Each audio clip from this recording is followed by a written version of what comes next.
Hello বন্ধুরা, কেমন আছো? আশা করি ভালো আছো। আবারও নিয়ে চলে এলাম নতুন একটা ভিডিও। ভালো লাগলে লাইক কমেন্ট করবেন আর সব বন্ধুদের কাছে ভিডিওটা পুরোপুরি শেয়ার করে দেবেন। পুরোপুরি ভিডিওটা দেখবেন, টেনে টেনে দেখবেন না, তাহলে কিছুই বুঝতে পারবেন না। যাই হোক, আমি এখানে মাছ নিয়ে নিয়েছি। মাছটা হচ্ছে আট ট্যাংরা, সমুদ্র যে মাছগুলো বড় বড় হয় সেই মাছগুলো, কিন্তু খেতে খুব দারুণ লাগে। কিন্তু এই মাছটা বাসি করে খেলে আরও বেশি ভালো লাগে। দিনের দিন রান্না করে খেলে ততটা টেস্টি পাওয়া যায় না, কিন্তু সকালবেলায় রান্না করে রেখে দেওয়ার পরে সেই মাছটা খেলে পরে আরও বেশি টেস্টি পাওয়া যায়। যাই হোক, মাছটা দেখতেই পাচ্ছ পুরো মাংসর মতো করে পিস পিস করে কাটিয়ে নেওয়া হয়েছে। অবশ্যই আমি বাজারের থেকে কিনে আনার পরে আমি মাছটা বড় বড় করে কেটে নিয়ে এসেছি। এনে ভালো করে ধুয়ে নিয়েছি। আপনারা চাইলেও হালকা গরম জল দিয়েও ধুয়ে নিতে পারো, অসুবিধে নেই। একটু অল্প করে লবণ দিয়ে গরম জল দিয়ে ধুয়ে নিতে হবে, তাহলে মাছটা বেশি ফুটবে না। এবার আমি মাছটাকে ভালো করে ধুয়ে নিয়েছি। হালকা গরম জল দিয়ে এখন আমি লবণ আর হলুদ দিয়ে ভালো করে মেখে রেখে দেবো, যাতে মাছের ভিতরে লবণ হলুদটা পুরোপুরি ঢুকে যায়। এভাবে রেখে দিলে পরে মাছটা খেতেও খুব স্বাদ লাগবে, ভালোও লাগবে। এবার অলরেডি দেখতেই পাচ্ছ আমার এমনি লবণ হলুদটা মাখা অলরেডি হয়ে গেছে। কিছুক্ষণের জন্য আমি মাছটা রেখে দেব। এবার কি কি মশলা দিতে হবে সেটাও আপনাদেরকে দেখানো হবে। চলো, আমি সেগুলো ঝটপট করে কেটে গুছিয়ে নিয়েছি। এখানে আলুগুলো কেটে নিয়েছি, দুটো তিনটে আলু দিয়েছি, ডুমো ডুমো করে কেটে নিতে হবে আলুগুলো। দুটো তিনটে পেঁয়াজ দিতে হবে, দুই তিন কর রসুন দিতে হবে, একটু আদা দিতে হবে, একটু কাঁচা লঙ্কা দিতে হবে। এগুলো অতি অবশ্যই দিতে হবে। এবার এগুলো ভালো করে মিক্সারে আমি পেস্ট করে নেব। ভালো করে পেস্ট করে নিতে হবে। পেস্ট করে নিয়ে আমি এটাকে, এই দেখো আমি মিক্সারের বাটি নিয়ে নিয়েছি। এই বাটির মধ্যে এগুলো সব দিয়ে দেবো, দিয়ে ভালো করে পেস্ট করে নেব। এই যে দিয়ে দিলাম। আপনারা যদি শিলনোড়া থাকে সেখানে বেটে নিতে পারো, আর যদি মনে করো না মিক্সারে বাটবে, যেরকমভাবে বাটতে হবে সুবিধা হবে আপনাদের সেভাবে করে নেবেন, কোনো অসুবিধা নেই। এবার যাই হোক, আমি এটা মিক্সারে সব কিছু পেস্ট করে নেব। এই যে হালকা একটু জল দিয়ে দেবো এটার ভিতরে। আর এই যে আলুগুলো যে কেটে রেখেছি সেটা আমি এখন এক সাইডে রেখে দিচ্ছি। আলুগুলো খোসা ফেলে রেখে দিয়েছি। এবার আমি কড়াই বসিয়ে দিয়েছি। কড়াইটা আমার ভালো করে অলরেডি গরম করে নিতে হবে, যাতে একদম মানে গরম না হলে তেল দেওয়া যাবে না। এই যে আমি একটু তেলের ভাগটা একটু বেশি দিয়ে দিয়েছি। তেলটাকে ভালো করে গরম করে নেব অলরেডি, না হলে মাছটা তলায় লেগে যাওয়ার সম্ভাবনা থাকবে। আর যাতে লেগে না যায় সেইভাবে কড়াইটা ভালো করে গরম করে নেব। আর তেলটা ভালো করে একটু ফুটে উঠুক, তেলের গেজাটা মরে যাবে, তেলটা অলরেডি গরম হয়ে যাবে। যাই হোক, আমি খুন্তি দিয়ে চারি সাইডটা একটু নেড়ে চেড়ে দেবো, যাতে মাছটা লেগে না যায় কোনোভাবে। এবার এক এক করে মাছগুলো আমি দিয়ে দেবো। একটু মাছগুলো দেওয়ার সময় একটু খেয়াল রাখবে যাতে ফুটে না গায়ে আসে। এই আমার খুন্তি থেকে একটা ছিটকালো। যাই হোক, এবার আমি এক এক করে মাছগুলো দিয়ে দিচ্ছি। মাছগুলো এভাবে দিতে হবে খুন্তি দিয়ে। আপনারা চাইলেও হাত দিয়ে দিতে পারো, কোনো অসুবিধা নেই। আর খুন্তি দিয়ে দিলে কি হবে, একটু মাছটা মানে তেলটা গায়ে লাগার সম্ভাবনা থাকে না। অনেক সময় হাত দিয়ে দিলে পরে মানে তেলটা গায়ের দিকে লাগে আর কি। এভাবে মাছগুলো এক এক করে পুরো মাছটা আমি সাজিয়ে দেব। দিয়ে এই যে আপনাদের যেভাবে সুবিধা হবে সেইভাবে দেবে, অসুবিধে নেই। কিন্তু মাছগুলো এত স্বাদি মাছ, সকালে খেলে পরে না খেলে বুঝতেই পারবে না। যাই হোক, আমি এখন মাছটাকে ঢেকে দেবো। যেটি হোক, যদি ফুটে গায়ে লাগে বলা যায় না, তখন আর এক সমস্যা। চলো, আমি কিছুক্ষণ পরে মাছগুলো ভেজে ঢাকা দিয়ে দিয়েছি। আমি আবারও ফিরে এলাম, ঢাকাটা তুলে নিলাম। দেখি আমার মাছগুলো অলরেডি হয়ে গেছে কিনা, আমি একবার দেখে নেব। তাহলেও এরকম মাছটা এমনি কড়ার মধ্যে খুব একটা লাগেনি। কড়াইটা অলরেডি ভালোভাবে গরম করে নিলে পরে কড়ার মধ্যে লাগে না মাছটা। আর যদি কড়াইটা গরম না হয় তাহলে কিন্তু যে কোনো মাছ ভাজার সময় কড়ার তলায় লেগে যাবে, কড়াইটা পুড়ে যাবে, মাছগুলো ভেঙে যাবে, এরকমই হয়। কিন্তু সব সময় এটুকু খেয়াল রাখবে, কড়াইটা যত গরম করবে, তেলটা যত গরম করবে, মাছটা দেওয়ার সাথে সাথে দ্রুত ভাজা হয়ে যাবে। এবার আমার এক পিঠ তো মাছের ভাজা হয়ে গেছে, আর এই পিঠটা পুরোপুরি ভাজা হয়ে গেলে এখন দেখে নেবো এটা আমার ভাজা হয়ে গেছে কি না। এটা ভালো করে কড়া করে একটু ভেজে নিতে হবে। আর অতি অবশ্যই আমি আবারও বলছি, এই মাছটাকে যখন কিনে আনবেন হালকা গরম জল করবেন, বেশি গরম জল দেবেন না। তার মধ্যে 1 ফোঁটা লবণ দিয়ে দেবেন, দিয়ে মাছটাকে আগে ভালো করে ধুয়ে নেবেন, নিয়ে তারপরে এটাকে ভালো করে আবার একটু গরম নুন জল দিয়ে ধুয়ে নেবেন, নিয়ে ভালো করে মাছটাকে চিপড়ে লবণ হলুদ মাখিয়ে ভাজতে বসবেন। তাহলে কিন্তু মাছটা টেস্টি পাওয়া যাবে, আর খেতেও কিন্তু খুবই স্বাদ লাগে। এটা মাছটার নাম হচ্ছে আট ট্যাংরা। অনেক সময় দেখবে মাছের ভিতরে যে ডিমগুলো হয় সেগুলো আঙুল ফলের মতন দেখতে লাগে, কিন্তু দারুণ লাগে, কিন্তু বড় বড় আর ভালো লাগে। তো ওই ডিমগুলো কিন্তু যে কোনো তরকারিতে দিয়ে রান্না করে খেলে কিন্তু খুব দারুণ লাগে। যাই হোক, আমার মাছটা কিন্তু ভালোভাবে ভাজা হয়ে গেছে অলরেডি। এবার মাছটা আমাকে আস্তে করে তুলে নেওয়ার দেখতে হবে, যে তুলে নেব ভালোভাবে, মাছটাকে তুলে নিতে হবে। এবার মাছটা এক এক করে আমি মানে পাত্রের মধ্যে তুলে নিচ্ছি। দেখো মাছগুলো লাল লাল করে ভেজে নিয়েছি। এভাবে লাল লাল করে ভেজে নিতে হবে মাছগুলো, যত লাল করে ভাজবে তত মাছটা খেতেও ভালো লাগবে আর দেখতেও ভালো লাগবে, মাংসের মতো লাগবে। অবশ্যই কিন্তু এই মাছগুলো এই মাংসের মতো করেই রান্না করতে হয়। যে কোনোভাবে অনেক সময় দেখা যাচ্ছে যে আদা জিরে বাটা দিয়ে এই মাছটা করলে কিন্তু ভালো লাগবে না। মাংসতে যা যা মশলা দেবে সেই সেই মশলা এই মাছটার মধ্যে দিতে হবে। যাই হোক, আমার বাকি যে মাছগুলো ছিল সেটা আমি আবারও দিয়ে দিয়েছি। এই মাছটাকে আমি আবারও ভালো করে ভেজে নেব। যেটি হোক, এখানে আমার প্রায় 700-800 গ্রাম মতো মাছ আছে, একটু ভাজতেও তো একটু টাইম লাগবে না। যাই হোক, এটা একটু ঢেকে ঢেকে ভাজলে কী হবে, গায়ে লাগবে না। আর ফুটে যে উঠবে এই মাছটা এমনি অতি অবশ্যই গায়ে ফুটে লাগে, মানে তেলটা এত ফোটে সে বলার মতো না। যার জন্য হালকা গরম জল দিয়ে ধুয়ে নিতে হয় লবণ দিয়ে, মানে মাছটা পুরোপুরি ধোয়ার পরে, তাহলে আর অতটা অসুবিধা হয় না। কিন্তু মাছটা রান্না করার পরে বাসি করে খেলে পরে বেশি ভালো লাগে এই মাছটা। আর তরকারিটার টেস্টি এত পাওয়া যায় যে অল্প একটু তরকারিতে পুরো ভাত খাওয়া হয়ে যায়। যাই হোক, আমার মাছটা ভাজা হয়ে গেছে কথা বলতে বলতে। এবার মাছটাকে আমি আবারও ভালোভাবে একটু নেড়ে চেড়ে দিলাম, দিয়ে মাছটাকে আমি এবার তুলে নেব।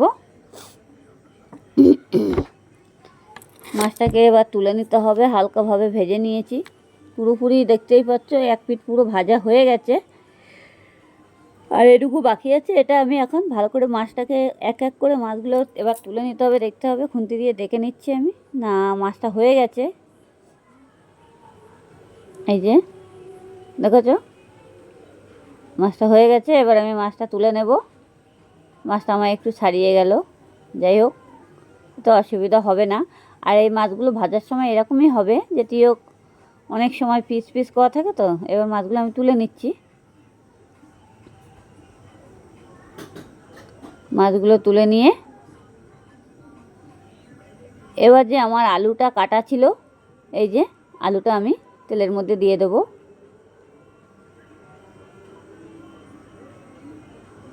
আলুটাকে ভালো করে ভেজে নিতে হবে অলরেডি, যেমন মাংসর যেমন আলুটা ভাজতে হয় এই মাছের মধ্যে ঠিক আলুটাও এভাবে ভেজে নিতে হবে। আমার অবশ্য তেল দেওয়া লাগেনি, যে তেলটাই ছিল সেই তেলটাই দিয়ে দিয়েছি। এবার আমি একটু লবণ দিয়ে দেবো। আলুটা ভাজার সময় অতি অবশ্যই লবণ দিতে হবে, না হলে আলুর যে মিষ্টি ভাবটা সেটা থেকে যাবে। আর তেলের মধ্যে লবণটা দিয়ে ভাজলে পরে মিষ্টি ভাবটা আর থাকবে না, আলুটাও খেতে মানে টেস্টি লাগবে, একটু ভালো লাগবে। অনেক সময় দেখবে আলু ভাজার সময় অনেকে লবণ দেয় না। এবার আমি পেঁয়াজগুলো দিয়ে দিচ্ছি। এই পেঁয়াজগুলো দিয়ে দিয়েছি। পেঁয়াজগুলো একটু বড় বড় করে কেটেছি, কুচি করিনি, দেখতেই পাচ্ছ। কুচি করার দরকার নেই, পেঁয়াজগুলো এভাবে কাটলেই হবে। এই আলুর সাথে পেঁয়াজগুলো দিয়ে আমি আবারও ভেজে নিচ্ছি। এটা আলুটা অবশ্য লাল করে ভেজে নিতে হবে, পুরো লাল লাল হয়ে যাবে আলুগুলো ভাজতে ভাজতে। একটু নাড়তে থাকতে হবে যাতে পুড়ে না যায়, সেইটুকু খেয়াল রাখতে হবে। অলরেডি দেখো আমার আলুগুলো অনেকটা ভাজাও হয়ে গেছে।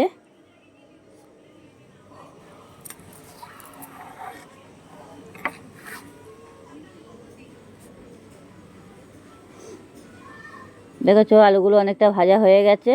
এবার যে আমার মশলাগুলো পেস্ট করে রেখেছিলাম মিক্সচারে, সেটা আমি এটার মধ্যে দিয়ে দিচ্ছি আলুটার ভিতরে। অবশ্য আলুটা তোলা লাগবে না, অসুবিধা নেই, আলুটা একটু সাইড করে দিয়ে দিলেই হবে।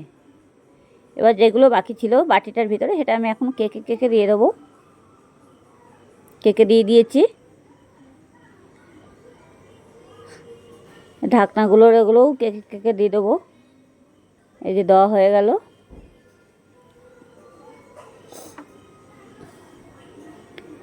এভাবে দিয়ে দিতে হবে।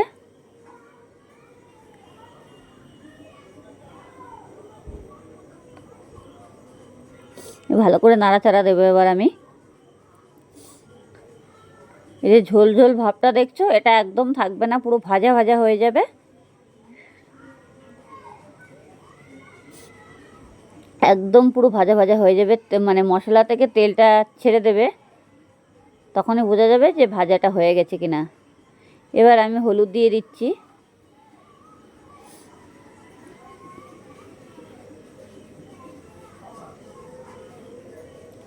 আবারও একটু লবণ দিয়ে দিচ্ছি, তখন আমি লবণটা কম দিয়েছিলাম।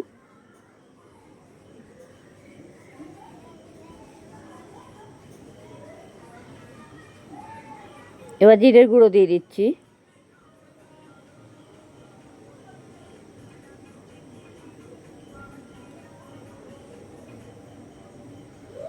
আমার দেওয়া হয়ে গেছে, এবার ভালো করে এটা নেড়ে চেড়ে নিতে হবে। দেখতেই পাচ্ছ মশলাটা অনেকটা ভাজা হয়ে গেছে, আরও ভাজা হবে।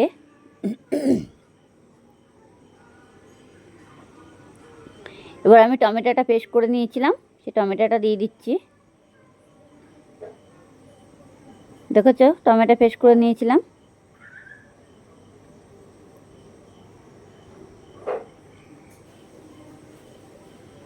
আমি আবারও বলছি মশলা আমি কি কি দিয়েছি।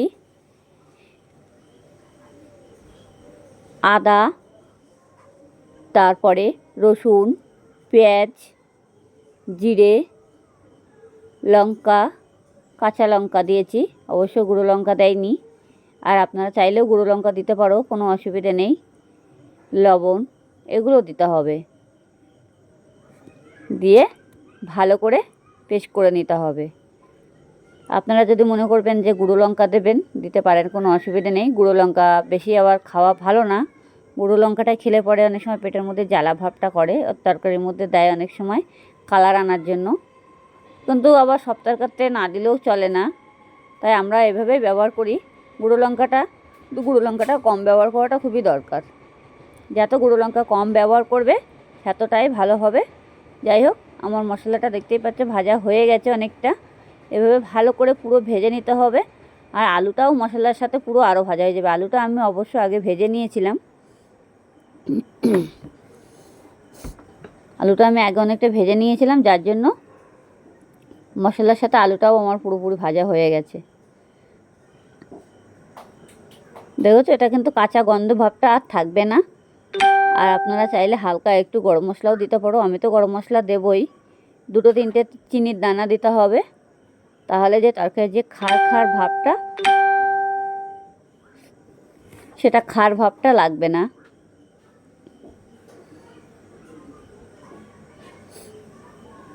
যাই হোক, এখন আমি এবার জল দিয়ে দেব।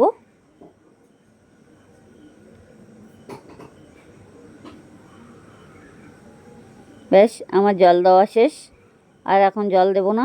যেটি হোক, ভালো করে তরকারিটা নাড়াচাড়া দিয়ে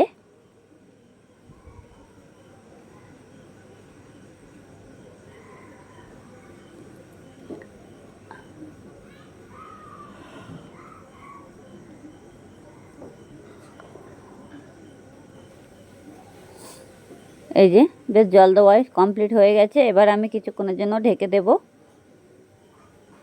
ঢেকে দিলাম, আমি একবার খুলে দেখবো যে তরকারিটা ফুটে উঠে গেছে।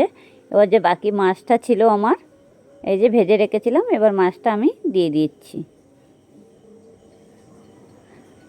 মাছটা দিয়ে দিয়েছি, তরকারিটা ভালো করে নাড়াচাড়া দিতে হবে মাছটাকে, আলতোভাবে যাতে ভেঙে না যায় সেটুকু খেয়াল রাখতে হবে। আর এই মাছটা ঝোলের তরকারিটা ফুটে উঠলে পরে ঝোলের মধ্যে অতি অবশ্যই দিতে হবে, দিয়ে কিছুক্ষণ একটু ফুটাতে হবে।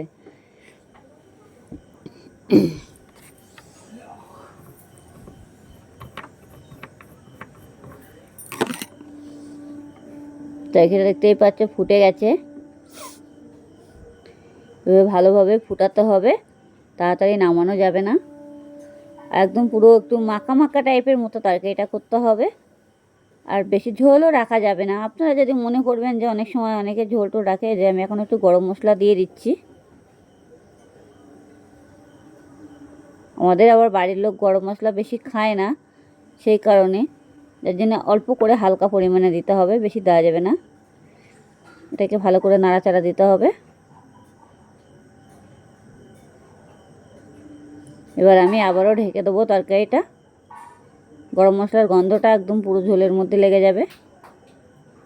অলরেডি দেখতেই, এবার কিছুক্ষণ পরে আমি খুলে নিচ্ছি। অলরেডি দেখতেই পাচ্ছ আমার তরকারিটা হয়ে গেছে। দেখো কালারটাও কত সুন্দর চলে এসেছে। এবার আমি একটা পাত্রের মধ্যে ঢেলে নেব। এই যে ঢেলে নিয়েছি, দেখতেই পাচ্ছ একদম মনে হচ্ছে যেন পুরো মাংস ফেল। কেউ বলবে এটা মাছের তরকারি, কেউ বলবে না। অলরেডি তরকারিটা আমার কমপ্লিট। ভালো লাগলে লাইক কমেন্ট করতে ভুলবে না কেমন। তরকারিটা কিন্তু আমি পাত্রের মধ্যে ঢেলে নিয়েছি। এবার আমরা এখন পরিবেশন করব।